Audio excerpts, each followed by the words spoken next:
It's a warm summer morning. The water's running, a gentle breeze is blowing.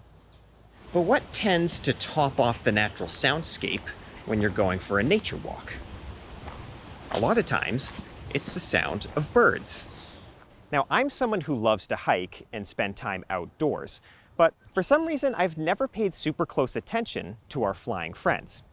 But that is about to change, because I am nearing the age of 30. And if friends and family are any indicator, you are legally required to start identifying every bird you ever see once you hit that age. Yellow-bellied sapsucker. So with this video, I'm looking to get a deeper understanding of our relationship with birds, both in how they bring us enjoyment, but also how we are impacting their lives via climate change. To begin my bird journey, I met up with Sharon Bruce from the Audubon Society to talk about the hobby of bird watching. Okay, so we are at the Normanskill Farm and Preserve, and it's a great habitat area for birding because it's got water, it's got open field areas, it's got big forested tree areas, so you can get quite a variety of birds at this park. In your words, what is birding? So birding for me is just a fun adventure.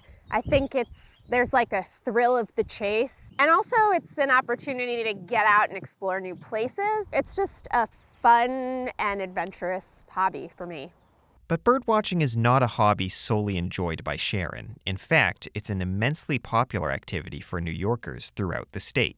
During the pandemic, we saw a huge influx of people at nature centers, at sanctuaries, on trails, just wanting to be outdoors where they felt safe and found solace in nature, and that just sort of hasn't stopped. A lot of bird clubs full of younger people are popping up, especially in New York City, and places where, people can gather together, like at one of the big parks, and go birding together, and it's sort of a social experience. It's something that a lot of people can participate in different ways, which is great.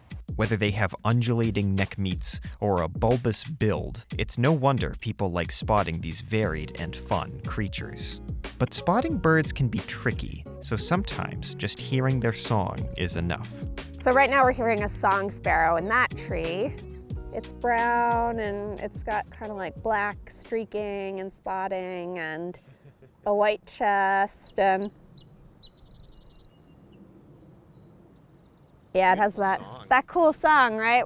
I was unable to convince the song sparrow to appear on camera, but I immensely enjoyed the meditative zen that came with standing outside and listening to all of the birds. And the challenge this hobby brings makes it that much more satisfying anytime you do manage to spot something or even capture it on camera. Oh, it's so satisfying. A lot of birders keep a life list where they write down every single bird they see, and then they seek out the ones that they haven't gotten yet. And you could spend your whole life collecting birds on your life list. Connecting with nature this way made me realize how important it is that we take care of our avian friends. And I thought about how climate change could impact birds that call our state home. Sharon recommended that I reach out to Five Rivers Environmental Education Center. There, I was able to speak with environmental educator Drew Hopkins about how a changing climate can impact birds in our state. Climate change is having a significant impact on birds. The rate at which it's happening is causing what's called habitat dissonance. A lot of what becomes available in nature is based on current temperatures. And as the temperatures are warming, things are becoming available earlier and earlier in the year. So the foods birds enjoy are becoming available to them sooner. But why is that a big deal? Many of the birds that come here migrate thousands of miles. They're called neotropical migrants because they come from the tropics. Genetically, it's ingrained in them that when there's a certain amount of daylight, they migrate. So when they get to a spot, the daylight may be appropriate for what they've done over the last 1,000 years, but now it's already warmer, those plants have bloomed, or the insects have hatched and gone away, and now they don't have the available food that they were expecting when they get there. Some of those windows in terms of the food, the plants blooming or insects coming out, is really only 1 to 2 weeks.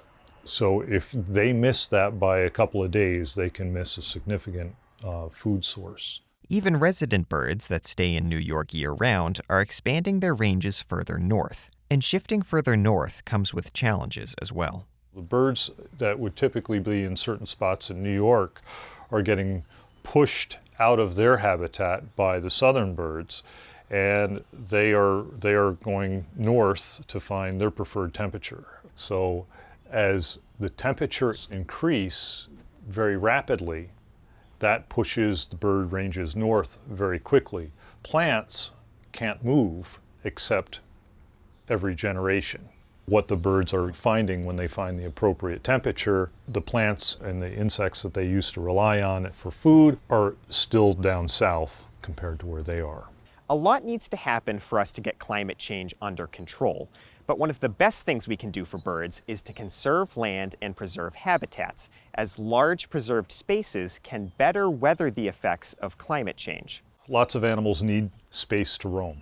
Things change in areas.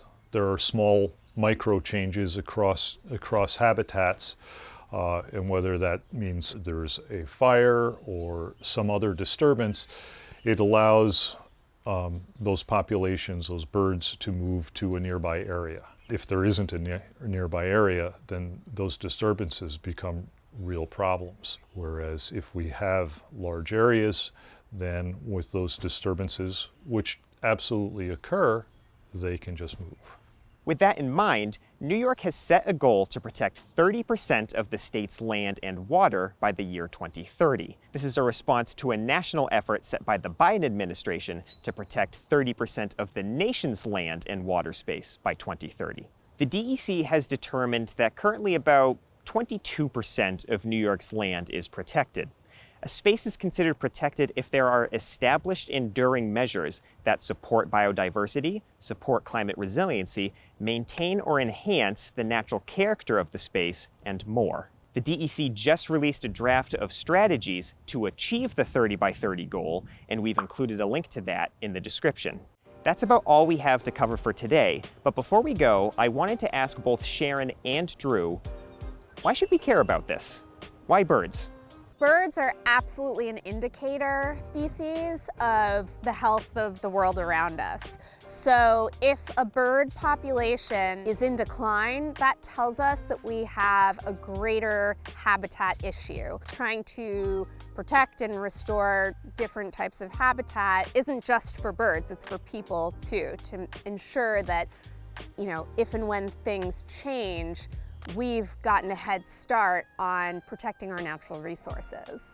Birds are really important to humans. There are about 7 million people in the eastern United States that are active birders. They travel and they buy birding equipment and they stay places, and they bring in eastern U.S. about $1 billion a year. And we know that connections with nature bring great mental health benefits. They increase one's sense of wellness and happiness. Even if birds aren't your favorite part of nature, maybe something else is. It could be the fresh air, or the trees, or even running water, which we'll be taking a look at in our next video. So make sure to tune in, and until next time, I'll see you outside.